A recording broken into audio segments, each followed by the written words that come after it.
Halos! So, nandito po ako ngayon sa collection ko po na variegated guava at magmamarkot po ako.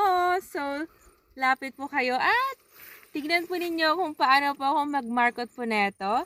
So, ito nga po pala yung bark po niya. At ganito lang po yung gagawin ko po. Ayan. So, paikot po ito. Parang mapupunta na sa aking mukha. Ayan.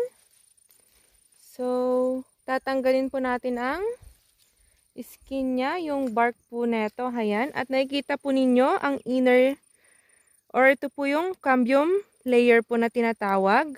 At kakaskasin po natin. Ayan.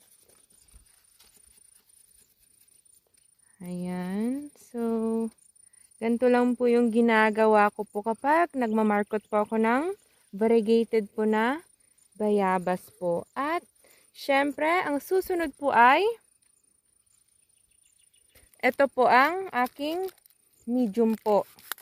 So, meron po itong Cocopeat Vermicast. Ayan. So, aking binuksan at ayan. At ilalagay ko po dito. Ayan. So, ganyan lang po ako magmarkot. Ayan. At tatalian ko na po.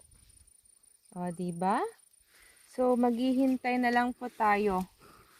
Sana maging successful po itong pagmamarkot ko po dahil ang dami po kasing nag-aabang sa variegated guava dahil alam niyo naman po ang kanyang buto ay tumutubo man po ito pero hindi po tumutuloy dahil nagiging albino po ito. Puti po ang kanyang dahon.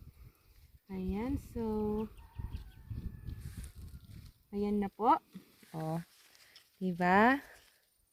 Para mas lalo pa pong dumami ang planting materials po. Kaya hinihikayat ko po kayo na magtanim para soon may aanihin. At syempre wag kalimutan ang kalikasan at kinabukasan po natin. Kaya plant more at magandang araw po.